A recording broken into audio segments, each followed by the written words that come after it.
Penggiat literasi dan minat baca yang terus terpuruk. Ditulis oleh Bambang Prakuso, pelatih Super Speed Reading metode Alpha Theta.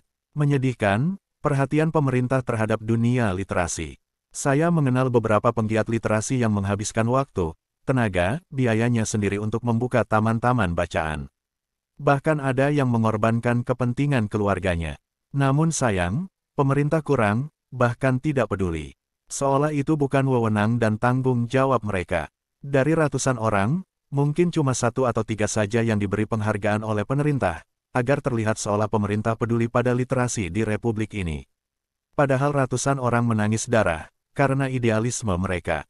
Kok ratusan bukan ribuan, orang idealis di bidang literasi di Indonesia, bisa dihitung jari.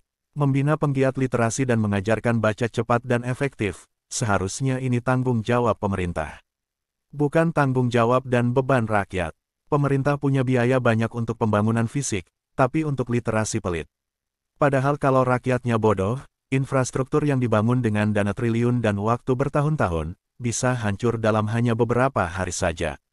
Masyarakat Indonesia menganggap membaca bukan bagian yang penting, karena pemerintah sendiri mengesankan membaca memang tidak penting.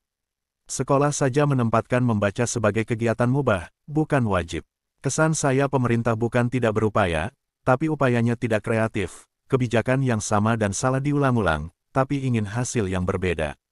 Sampai sekarang, jangankan kecepatan baca, minat baca pun pemerintah tak punya cara untuk mengatasinya. Penghargaan pada penggiat literasi cuma seremonial saja, dan tak menolong banyak menumbuhkan minat baca, apalagi kecepatan baca. Padahal kemajuan sebuah negara sangat tergantung pada literasinya. Amerika mampu membaca 25.000 kpm, China 100.000 kpm, lah kita cuma 200 kpm. Terkadang kita geleng-geleng kepala lihat kondisi ini. Mau ketawa, takut dosa. Dunia literasi kita sangat memprihatinkan. Seolah semua tutup mata dan balik badan. Padahal kalau kita kreatif dan cerdas, ikuti saja cara Thailand, wajibkan siswa baca buku. Kuasai ilmu membaca efektif, selesai. Biaya minim. Coba survei yang benar dan jujur, angka kenaikan minat yang dikeluarkan pemerintah, saya yakin fiktif, apalagi cuma dihitung dari jumlah pengunjung taman bacaan. Jangankan siswa dan guru, staf perpustakaan saja banyak yang tidak tahu baca cepat. Apalagi mendorong masyarakat punya pengetahuan itu. Padahal kalau mereka tahu, buku tak perlu dibawa pulang, dalam sehari pengunjung perpustakaan bisa baca 5 atau 10 buku. Ini akan meningkatkan minat baca secara drastis. Jadi kuncinya ajari mereka dulu membaca cepat dan efektif, baru minat baca muncul. Baca itu harus dipaksa, kalau menggunakan teknik persuasif atau bujukan, Indonesia gak bakalan berhasil. Fakta di negara maju, sekolah diwajibkan baca. Ketika membaca diwajibkan, barulah mereka mencari cara, bagaimana membaca cepat dan efektif. Baru dorongan muncul. Kalau pemerintah melaksanakan kewajibannya saja tidak tahu, bagaimana mungkin kita mau menolong kondisi minat baca kita yang semakin terpuruk ini?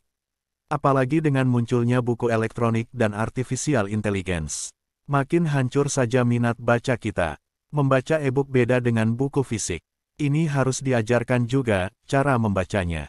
Seperti di negara lain, begitu pemerintah mengeluarkan kebijakan wajib baca, otomatis gak usah diinstruksikan, sekolah akan cari tahu cara membaca cepat dan efektif. Apalagi ada target jumlah buku yang harus dibaca oleh siswa. Teknik baca cepat Alpha Theta misalnya, bukan sekadar baca cepat biasa, tapi ada pendampingan, alat ukur peningkatan minat dan kecepatan membaca yang akurat dan bisa dipertanggungjawabkan.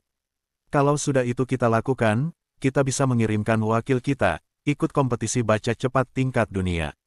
Dunia akan terkaget-kaget melihat Indonesia, negara yang dulu minat baca paling rendah di dunia, sekarang bisa tampil berkompetisi baca cepat tingkat di dunia. Einstein berkata, orang yang melakukan kegiatan yang sama berulang-ulang, namun ingin mengharapkan hasil yang berbeda, itu sama dengan orang tidak waras. Rocky Gerung bilang itu dungu. Ingat ucapan Cak Lontong, mikir.